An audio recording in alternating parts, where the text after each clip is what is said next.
Okay, so there's an interesting trend that we've been seeing across our clients and across other service providers like us, their clients, and it's around email.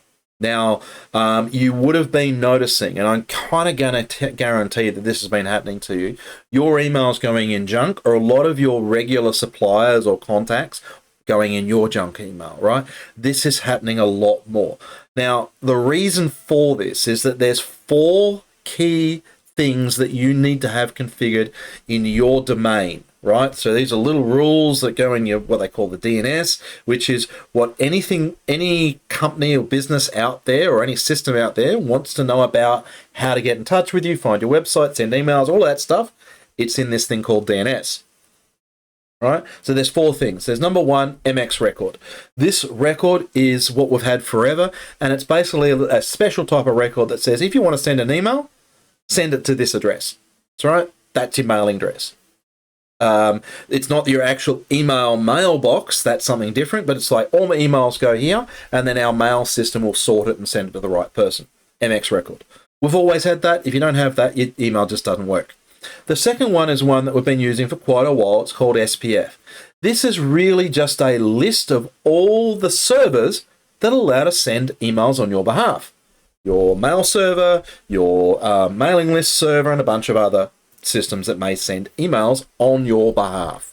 Right? The reason we have that is that when the recipient, i.e. Google or Microsoft, get your email, what they're going to do is they're going to back check. They're going to look at your domain, go back to your domain and say, hey, tell me what's your SPF record. If you have one, it's then going to go, okay, so I'm going to go and analyze that information in that special record, and it's going to tell me all the servers that could send emails.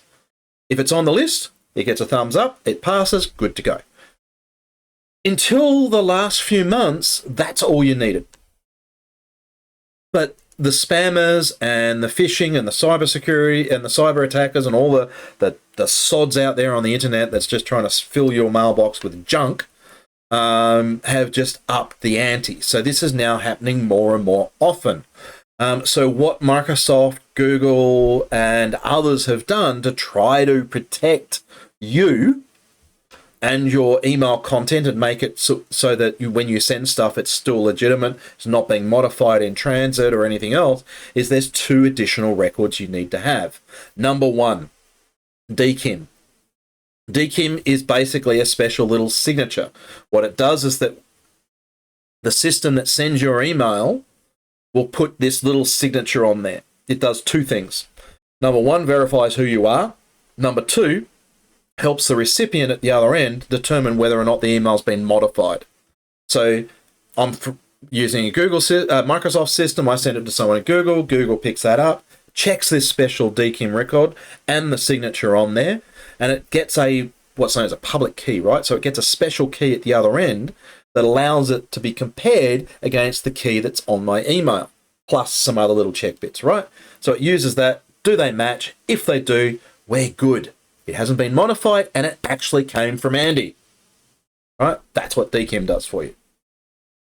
The last one is known as DMARC.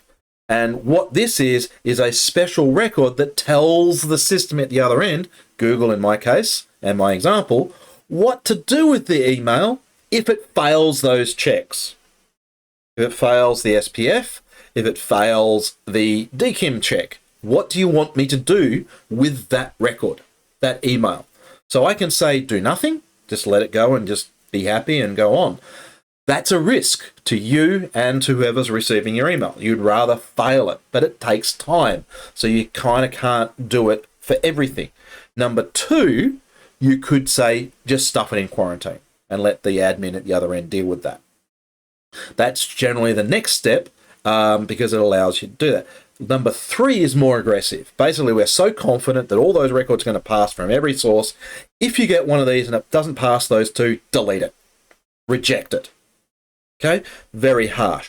You can also set a special rule for subdomains. So if I want to send, say, ours is the exectex.com.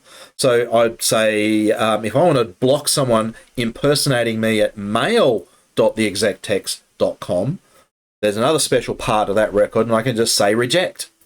I don't want I'm never sending emails from that. So if this doesn't match, which it won't, because I'm not sending emails from there, reject it. The other thing you can do is put on reporting, and you can also put weightings in terms of how many emails get treated this way as well. So I can send ask them to send a special diagnostics or a special reporting email response to a specific location.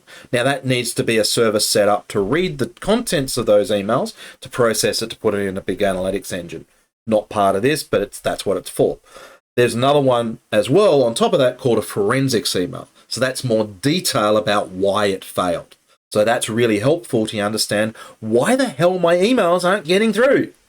Okay, so that's what DMARC does. There's a lot in there. There's a lot of stuff.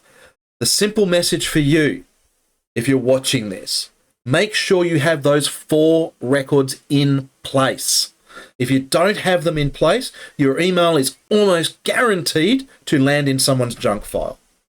Guaranteed at the moment. It just seems that everyone is doing this. You don't get a choice. So get those 4 things in place. MX, it will be there already if your emails are working. SPF, make sure you know and can prove where the emails are coming from. DKIM, sign it so people can detect if it's been modified. And DMARC, what the hell to do if those fail. If that doesn't make sense or you need further information, reach out. More than happy to explain and help you set this up. Really important. If your emails aren't getting through, your business is slowly dying and you don't know it.